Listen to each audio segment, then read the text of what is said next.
आबनाए Hormuz पर कब्ज़े की जंग मज़ीद शिद्दत इख्तियार कर गई है और अब हम जितना भी तनाव देखते हैं अमेरिका और ईरान के दरमियान, वो आबनाए हुर्मुज़ के करीब देखते हैं। हमेशा हम समंदर की बात सुन रहे होते हैं, अब हम जौहरी मवाद की बात इतनी नहीं सुन रहे, अब हम इसके अलावा किसी और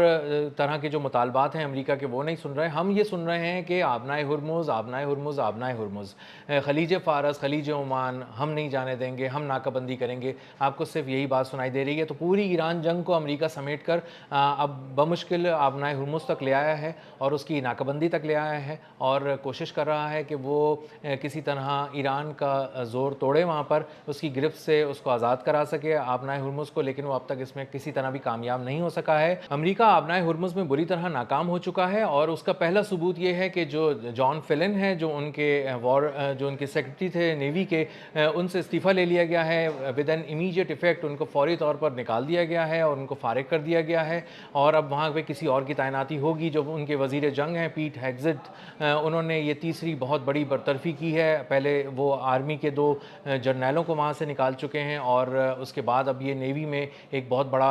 अमरीकी नेवी में भूचाल आया है और उनका सबसे बड़ा जो उनका सरबराह था, एक तरह से आप कह सकते हैं नेवी से हट के जो सिविलियन सरबराह था, उसको निकाल दिया गया है। तो ये बुनियादी तौर पे अदम एतमाद है अमरीका की बहरिया पे, अमरीका की हुकूमत का, और उन्हें इस बात का अब अंदाज़ा हो चुका है, ये इतराफ़ भी उनकी तरफ से आ चुका है कि अमरीकी बहरिया जो है वो नाकाम हो चुकी है, बुरी तरह नाकाम हो चुकी है, नाकाबंदी में भी नाकाम हो चुकी है, ईरान को रोकने में भी नाकाम हो चुकी है और वो इसमें भी नाकाम हो चुकी है कि जो ममालिक अमरीका पर एतमाद करके आबनाए हुर्मुज़ को पार करके जाना चाहते हैं, वो अमरीका के हिफाजती हिसार में आबनाए हुर्मुज़ को पार करके गुजरना चाहते हैं, खलीज फ़ारस की तरफ या खलीज ओमान की तरफ जाना चाहते हैं, तो उन ममालिक को भी ये पता चल चुका है कि अमरीका तहफ़्फ़ुज़ देने में मुकम्मल तौर पर नाकाम हो चुका है और अगर हमें आबनाए हुर्मुज़ को पार करना है, वहाँ से गुजरना है, तो हमें ईरान की ही इजाज़त लेनी पड़ेगी, उसी से बात करनी पड़ेगी, उसी से एक कोड लेना पड़ेगा और उसके बाद जाके हम आबनाए हुर्मुज़ को पार कर सकेंगे। और इसके साथ साथ जो दूसरा एक बहुत बड़ा सबूत है, जो बताता है, जो इशारा करता है, बल्कि वाज़ेह तौर पे बताता है कि आबनाए हुर्मुज़ पे ईरान का कंट्रोल है, वो ये है कि अब तक जब से इन्होंने नाकाबंदी शुरू की है 13 अप्रैल से तकरीबन, यहाँ पर जो 34 जहाज़ हैं ईरान के, जो गुजर चुके हैं, बहुत ही कामयाबी से आबनाए हुर्मुज़ पार कर चुके हैं और ये तुर्किया का TRT कन्फर्म कर रहा है कि 34 जहाज़ जो हैं मैरीटाइम सोर्सेज से, कि वो अमेरिका जो ईरान के हैं वो कामयाबी से आबनाए हुर्मुज़ के इस तरफ भी आए और उस तरफ भी चले गए बहुत कामयाबी से, और अमेरिका की बहरिया के सामने चले गए, अमेरिका की बहरिया की नाक के नीचे से चले गए। अमेरिका की बहरिया उनको वार्न करती रही लेकिन वो नहीं रुके और वो वहाँ से चले गए और मजमूई तौर पे जो उनको बहुत ज़्यादा सपोर्ट थी वो ईरान की नेवी की थी और ईरान की नेवी के एक मुकम्मल हिफाजती हिसार में वो तमाम तिजारती जहाज़, कार्गो वेसल्स वहाँ से गुजरे और उनको बाकायदा चैलेंज करने की कोशिश की अमेरिका की बहरिया ने और कुछ सिग्नल्स देने की कोशिश की, रेडियो पैगामात दिए कि आप अमेरिकी बहरिया के सामने से गुजर रहे हैं, हम आपको निशाना बनाने वाले हैं, आप रुक जाएँ, अपना रुख मोड़ लें और वापस हो जाएँ। लेकिन ईरान के जो जहाज़ थे वो नहीं वापस हुए, लेकिन तमाम तर जो अमेरिकी वार्निंग्स के बावजूद ईरान के जहाज़ वहाँ से गुजर गए और कामयाबी से गुजर गए। ईरान का एक जहाज़ था, उसका नाम था सिलिसिटी, वो एक सुपर टैंकर था, तकरीबन उसमें 20 लाख बैरल क्रूड ऑयल था, वो आ रहा था मलेशिया के पोर्ट से, 2 दिन पहले वो भी पहुँचा और उसको बाकायदा वार्निंग दी गई अमेरिका की बहरिया की जानिब से, लेकिन वो नहीं रुका और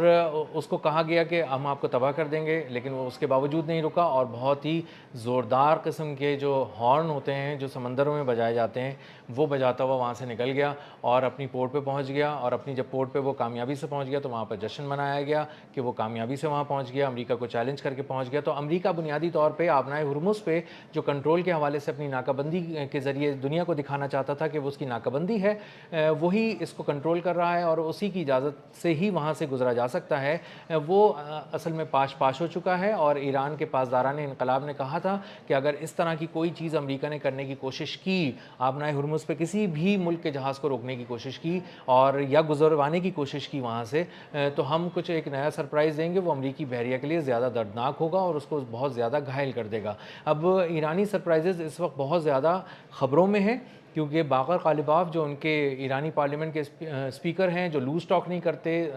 ضرورت سے زیادہ بولتے نہیں ہیں، سنجیدہ بات کرتے ہیں، انہوں نے یہ بات کی ہے کہ ہمارے پاس کئی سرپرائزز ہیں امریکہ کے لیے، اگر نئی جنگ چھڑی تو نئے سرپرائزز کے ساتھ ہم میدان جنگ میں اتریں گے، اور تمام جو فیلڈز ہیں، یعنی سمندر ہے، فضا ہے اور زمین ہے، اس کو گرم کر دیں گے اور وہاں پہ نئے سرپرائزز دیں گے، اور وہ سرپرائزز امریکہ کے لیے پہلے سے زیادہ دردناک ہوں گے، اور وہ حیران رہ جائے گا کہ ایران کون سی ٹیکنالوجی اور کون سے زاویوں کے ساتھ ایک نئے انداز سے حملہ آور ہوا ہے اور نقصان پہنچا رہا ہے۔ اب امریکی بحریہ جب اس کو کیلکولیٹ کرتی ہے تو اس کو اندازہ ہوتا ہے کہ وہ آلریڈی ایسے سمندروں میں موجود ہے جہاں کے جو سی بیڈ ہے اس میں میزائلز لگے ہوئے ہیں، وہاں پہ جو ایسی بارودی سرنگیں ہیں جو نہ صرف تیر رہی ہیں بلکہ بہت تیزی سے ایکٹیویٹ ہو جاتی ہیں اور تیزی سے اپنے ہدف کی طرف بڑھتی ہیں، حملہ آور ہوتی ہیں اور اس کو تباہ کر دیتی ہیں ایک زوردار دھماکے کے ساتھ۔ اسی طرح بہت سارے ٹورپیڈوز ہیں جو سب میرینز میں فٹ ہوئے ہوئے ہیں ایرانی بحریہ کی، اور وہاں سے حملہ آور ہوں گے، اور جو پانی کی تہہ کے نیچے سے قیامت ایک برپا ہوگی امریکی بحریہ کے لیے، وہ ایک الگ ان کے لیے چیلنج ہے، وہ اس بات کو سمجھتے ہیں، اور یہی وجہ ہے کہ وہ خلیج فارس میں ایک مہینہ ہو گیا آگے نہیں بڑھ پاتے، زیادہ آگے نہیں آ پاتے، اور آبنائے ہرمز کے قریب آ کر اپنی ناکہ بندی کو یقینی نہیں بنا پا رہے، کیونکہ ان کو اندازہ ہے کہ ایران کی جو بحریہ ہے وہ کئی ایک زاویوں سے وار کرے گی، اور جو اس کی سپیڈ بوٹس ہیں ان پہ کچھ ایسی انہوں نے گنز لگائی ہوئی ہیں جو اینٹی شپ گنز ہیں، اور اس کو بہت ہی بری طرح نقصان پہنچائیں گی، اور جو بھی حملہ ہوگا وہ ایک ساتھ ہوگا، وہ الیکٹرانک وارفیئر کے ذریعے بھی ہوگا، میزائلز کے ذریعے بھی ہوگا، گن بوٹس بھی آئیں گی، اور سمندر کے نیچے سے بھی ایک قیامت ہے جو ان پہ ٹوٹ پڑے گی، اور اس کا مظاہرہ وہ کہیں نہ کہیں قسطوں میں بھی دیکھ چکے ہیں، اور جرالڈ آر فورڈ جو ان کا سب سے بڑا $13 ارب کا امریکی بحری بیڑا تھا، اس کو جب تباہ کیا گیا تو وہاں پہ ڈونلڈ ٹرمپ نے خود کہا کہ 17 زاویوں سے ایران نے حملہ کیا اور اس کو تباہ کیا، تو وہ ایک منظر، دردناک منظر وہ دیکھ چکے ہیں، اور ان کو اندازہ ہے، اسی لیے وہ وہاں پر آگے نہیں آ پا رہے، اور ان کو پتہ ہے کہ جو آبنائے ہرمز کے قریب خلیج فارس میں، خلیج عمان میں کنٹرول ہے وہ ایران کی بحریہ کے پاس بھی ہے۔ دوسری طرف جو کمرشل ویسلز ہیں، جو تجارتی جہاز ہیں، وہ 2000 کی تعداد میں رکے ہوئے ہیں مختلف سمندروں میں، لیکن آبنائے ہرمز کے قریب نہیں آ رہے، اس کے باوجود کہ امریکہ ان کو بلا رہا ہے، امریکہ ان کو کہہ رہا ہے کہ آئیے ہم آپ کو تحفظ دیتے ہیں، آپ آئیں اور یہاں سے گزر جائیں، لیکن انہیں پتہ ہے وہ بہت سارے انجام دیکھ چکے ہیں۔ ابھی کچھ دن پہلے ایران نے اٹیک کر کے ایک جو ویسل ہے اس کو تباہ کر دیا، صرف اس لیے کہ وہ ان کی اجازت کے بغیر آبنائے ہرمز پار کر رہا تھا، اس کانفیڈنس کے ساتھ کہ شاید وہاں پر امریکی بحریہ اس کو مدد دے گی اور اس کو گزرنے دے گی اور کوئی پرابلم نہیں ہوگی اس کو، لیکن وہ تباہ ہو گیا اور وہ اس کو ناقابل تلافی نقصان پہنچا، اور وہ اس کے بعد تمام جو دیگر بحری جہاز تھے جو کارگو لے کے جا رہے تھے وہ پیچھے ہٹ گئے۔ تقریباً 2000 جہاز بتائے جا رہے ہیں کہ آبنائے ہرمز کے قریب ہیں، ایک ٹریفک جیم ہوا ہوا ہے سمندروں میں، اور 20,000 کے قریب جو ہیں وہ سیلرز پھنسے ہوئے ہیں ان جہازوں میں، اور وہ انتظار کر رہے ہیں کہ اس جنگ بندی کا، مستقل جنگ بندی کا، جس کے بعد ان کے کارگوز جو ہیں وہ بہت ہی آرام سے، بہت فریلی یہاں سے موو کر سکیں گے اور آبنائے ہرمز کی دو طرف جا سکیں گے۔ لیکن اب تک جو ثابت ہوا ہے وہ یہی ہوا ہے کہ ایران نے اپنی گرفت مضبوط کی ہوئی ہے، اس کے 34 جہاز اب تک آبنائے ہرمز پار کر چکے ہیں، بحفاظت پار کر چکے ہیں، ایک نیوی ویسل، ایک تجارتی جہاز جو اس کی اجازت کے بغیر آبنائے ہرمز کے قریب آ رہا تھا تباہ کر دیا گیا، امریکہ کی بحریہ کو محدود کر دیا گیا، اس کی ناک کے نیچے سے ایران کی اجازت سے جہاز آ جا رہے ہیں اور وہ بے بس ہیں اور کچھ نہیں کر پا رہے، جس سے ثابت ہوتا ہے کہ ایران کا کنٹرول اس پر بہت زیادہ، پکڑ جو ہے وہ بہت مضبوط ہے آبنائے ہرمز پہ، اور آنے والے دنوں میں بھی امریکی بحریہ کے پاس کوئی ایسا مؤثر پلان نہیں ہے جس پر عمل کر کے وہ آبنائے ہرمز کو اپنی گرفت میں لے سکیں۔ اب تک کے لیے اتنا ہی، ملتے ہیں اگلے ولاگ میں کسی نئے خبر، نئے تجزیے اور نئے زاویے کے ساتھ۔ اللہ حافظ۔